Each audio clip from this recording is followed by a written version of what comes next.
Well, hello, and welcome back.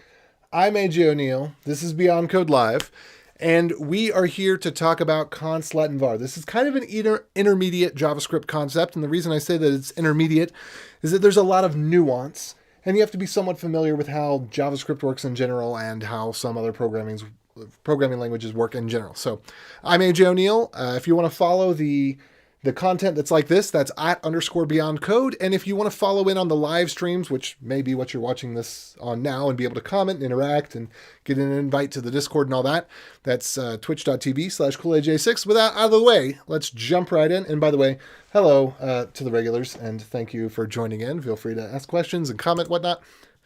All right, so first thing I'm going to do is refresh this, because I have updated it since, yeah, there we go. So now I put the little in JavaScript, just to be clear, because they do exist in other languages. So that was in alphabetical order. And this is the order in which we are going to speak about them. So I'm AJ O'Neill, and I hate const. So we'll get to that in a bit. So var, first let's talk about var. Var has been in JavaScript since the beginning, and it is incredibly simple and incredibly consistent. It has exactly one rule, which is variables declared with var are scoped to the whole function that contains them recursively. Okay, and you'll see examples of that. There are no exceptions to this rule. This is a perfect rule. It is perfectly consistent. It is a little unusual, but it's perfectly consistent, period. All right, so here's an example where we have what I'll call flat vars. So we have a function foo, and for those of you that are new players to the game, foo, bar, baz, you're going to see these. It just means it doesn't matter what the function does. What it means is don't pay attention to this thing. Pay attention to the high-level concept. So let's say that we have var answer inside of foo and var random inside of bar. The question is, what is the scope of these variables? And the answer is that answer is available anywhere inside of foo. It is not available inside of bar. It is not available outside of foo at all. Same thing. Random, available inside of bar, anywhere inside of bar, not available outside of bar at all. All right, now let's take a look at a nested example. Similar thing, except now I've moved this function bar inside of the function foo.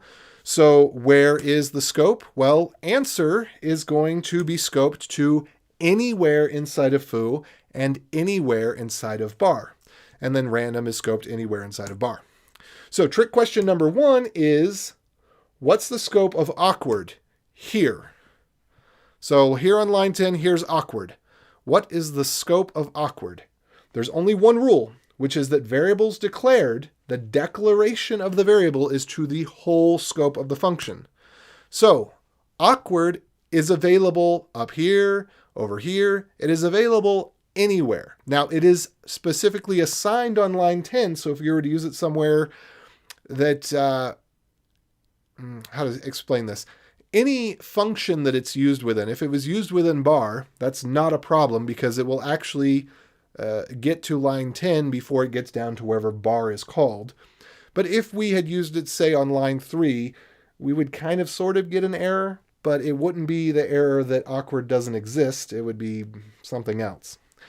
So that's the scope there. So when people try to make this sound complicated, they talk about hoisting, they talk about weird things. It's very, very simple. It's a little peculiar, but it's simple and it's consistent. Anywhere in the function recursively, meaning as many functions as there are, if there's loops, if there's anything, it's only to the function and it's anywhere in the function, the whole function recursively, okay? So scope starts at the function declaration, and it's scoped to the whole function. As I said, recursively, we went over that. We beat that over the head with a hammer. Okay, so here, answer is available anywhere in foo, anywhere in bar, anywhere in baz. Random is not available in foo, but it is available anywhere in bar and anywhere in baz. Likewise, deep is available in baz, but not in bar or foo. So there we go. So trick question number 2, how many scopes are there here? All right. We have, well, let's just see what I say here. It's this scope. It's the whole function. There's only one scope, and it's the whole function. So I think that just to give this a little bit more context, because I don't know if I actually go back to the slide or not.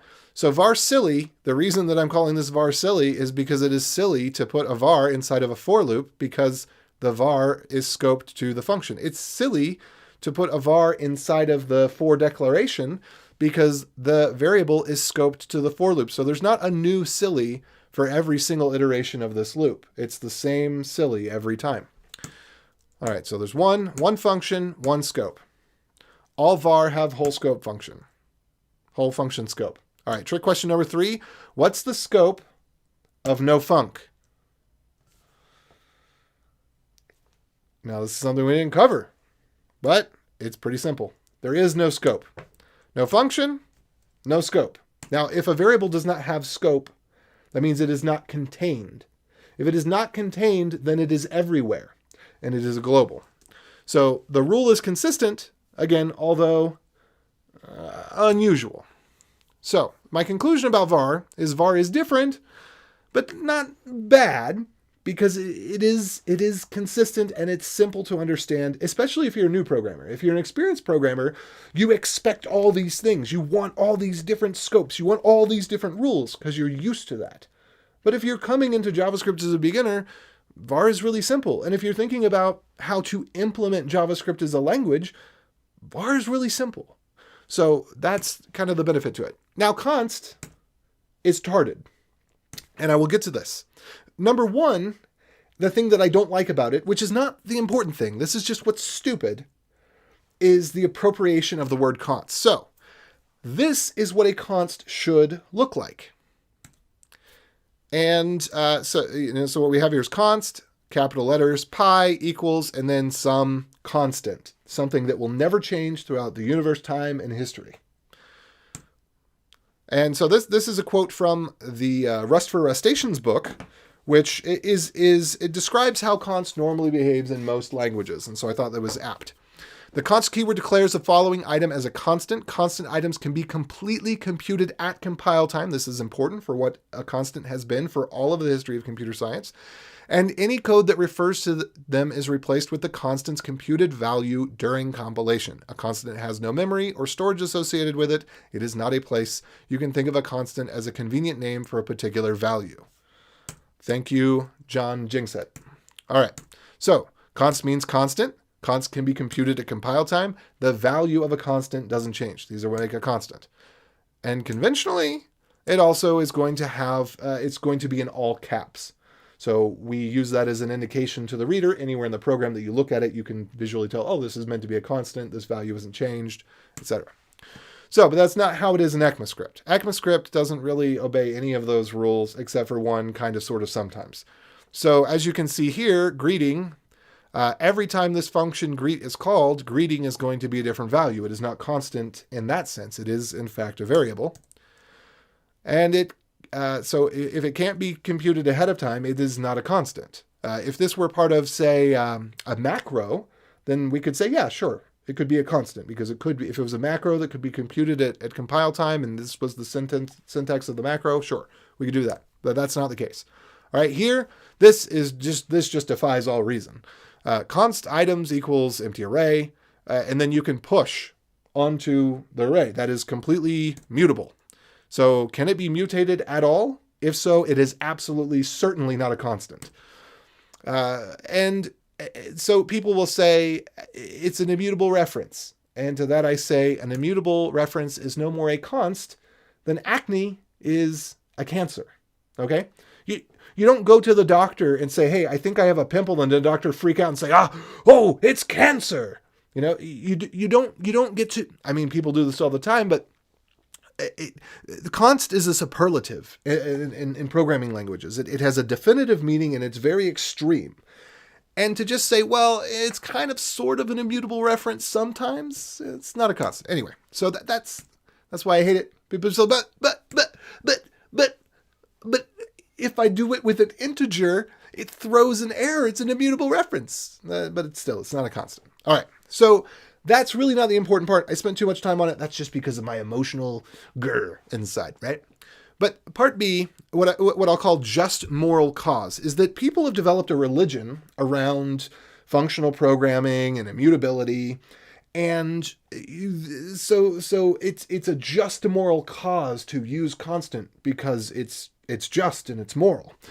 And this is even worse because this just leads to bad programming, as we'll see. So this is a readable conditional assignment.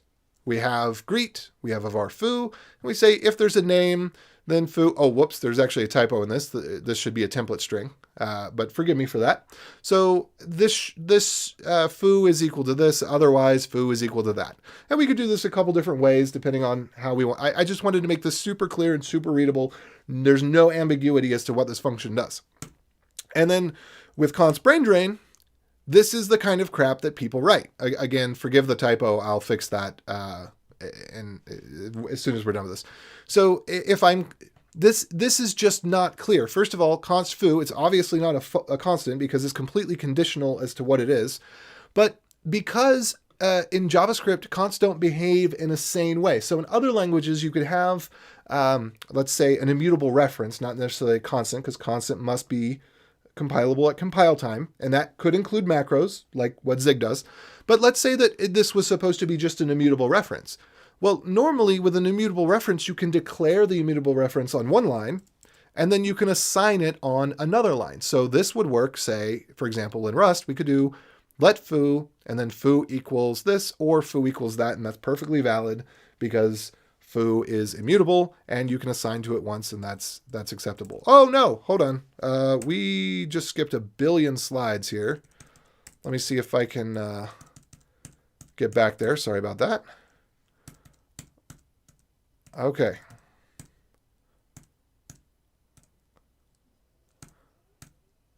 Okay. So, and ternary expressions in particular are the devil's playground. So anything that makes people feel like they have to use ternary expressions, and heaven forbid nested ternary expressions or ternary expressions with lots of ands and ors, this is just, it's bad code because it's not readable, and you're requesting that somebody do something that is ultimately to their detriment and your detriment and everybody else's detriment that has to deal with the code. Okay, anyway, moving on. Above all of that, this is kind of a weird thing to include in JavaScript because forgetting whether or not I want to change a variable is not typically a problem that I have. I don't know about you, but I suspect that it isn't. So it's kind of a weird, just kind of, ugh. All right. Now, there is a particular case where we might forget whether or not we wanted to change a variable, and I'll get to that in just a minute. So now let's talk about let. Let is Schrodinger's Vars. So if you're familiar with Schrodinger's cat, the cat is dead and alive, and it just depends on when you look in the box, then you find out what the cat is at that moment, but the cat is both dead and alive. That's what let has become. So let is supposed to declare variables in block scope. So this doesn't make any sense, but this is valid JavaScript. And in particular, it's actually whole block scope. So just like there's whole function scope, we have our awkward here and our super awkward here. Super awkward is also actually declared up at line 8, even though we see it declared at line 12. So this is a little bit weird. So let doesn't even function in the way that you're kind of, it's not the sugar-coated fairy tale that you were told. And that mostly works, but it's only necessary for anti-patterns. For example, if you have really, really long functions or you have really, really long for loops.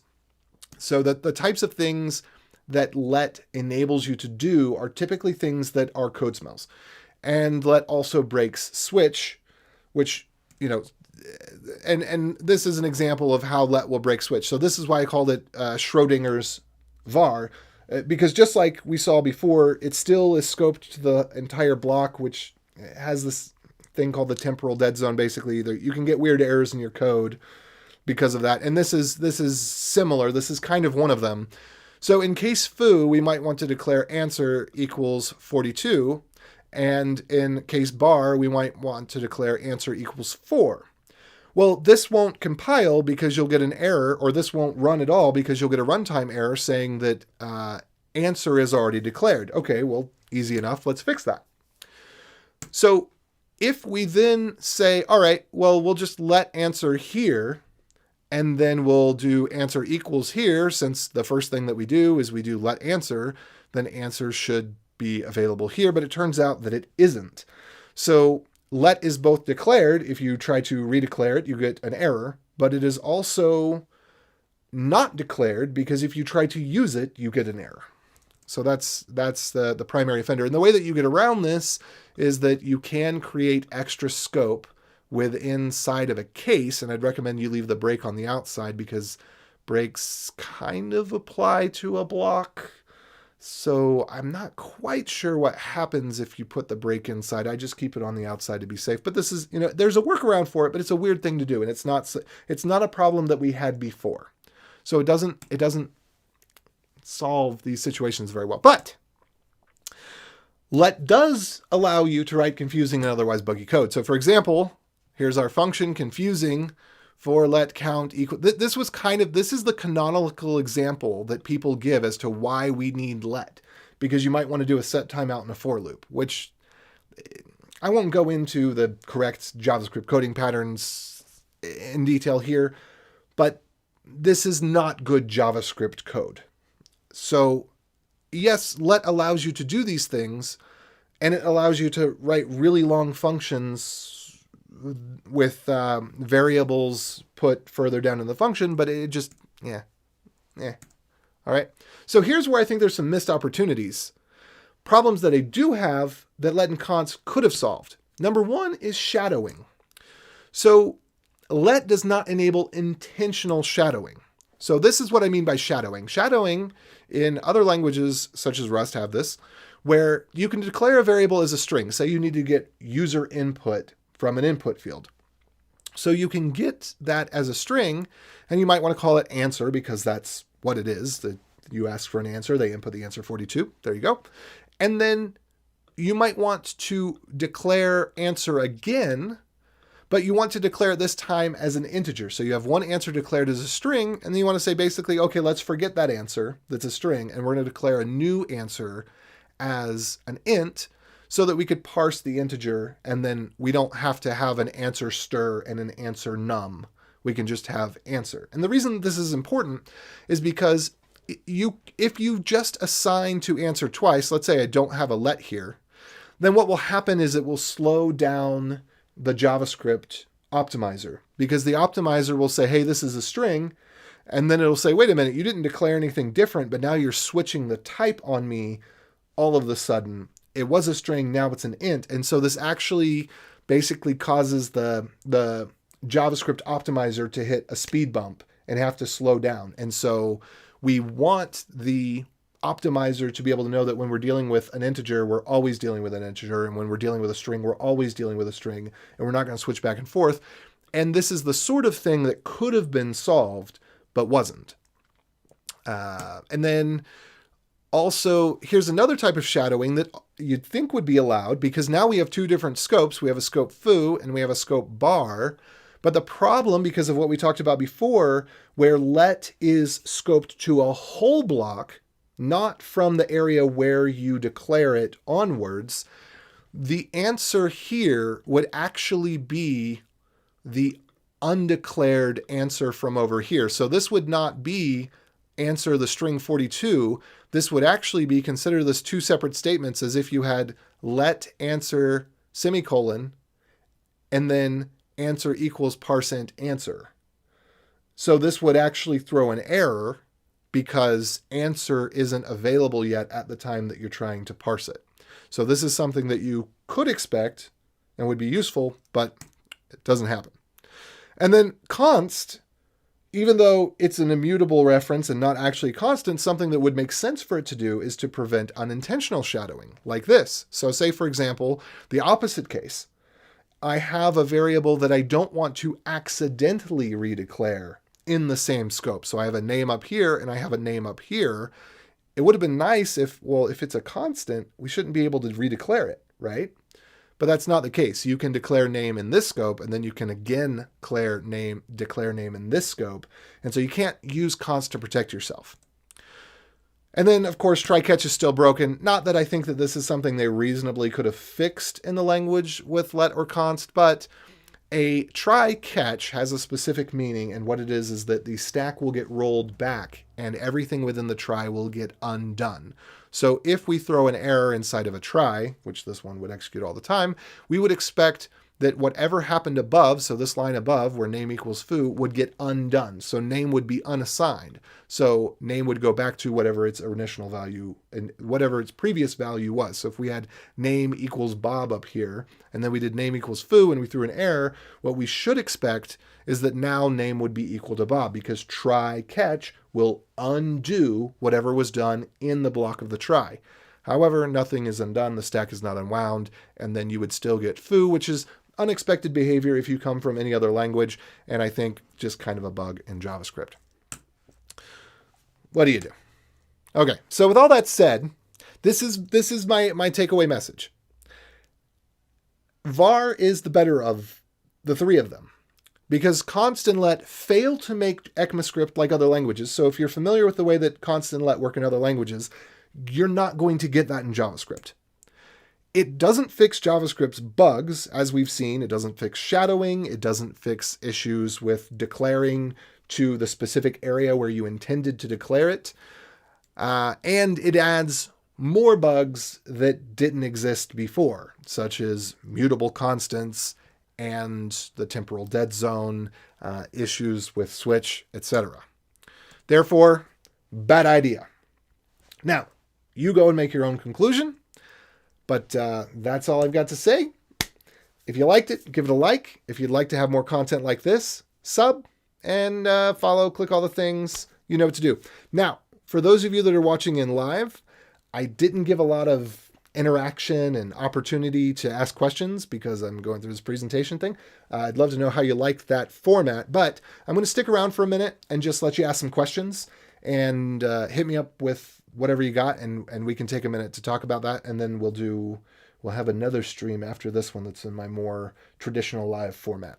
So I see there's a few people here hanging out on YouTube and on Twitch. So you got any questions for me?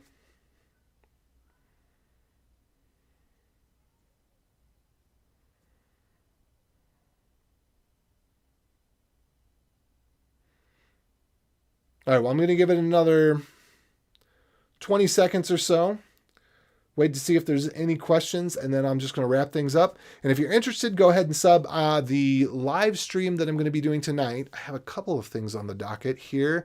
I've got some stuff for the Dash incubator that I think I might work on that next. And then also I was thinking about hitting up the old Rust book to do a study session of that. So... Hey, easy. Thank you. I appreciate the compliment. All right. Well, seeing no further questions, thanks for joining in. Again, give it a like if you want to, sub or follow or whatever it is. If you liked it, share with somebody that you like. If you didn't like it, share with somebody that you don't like. And remember, it is my birthday in about 6 months, almost to the day. So, like and sub for my birthday. Trying to hit 5,000 likes and 10 average Twitch followers. That's the goal. So I will catch you later. Adios.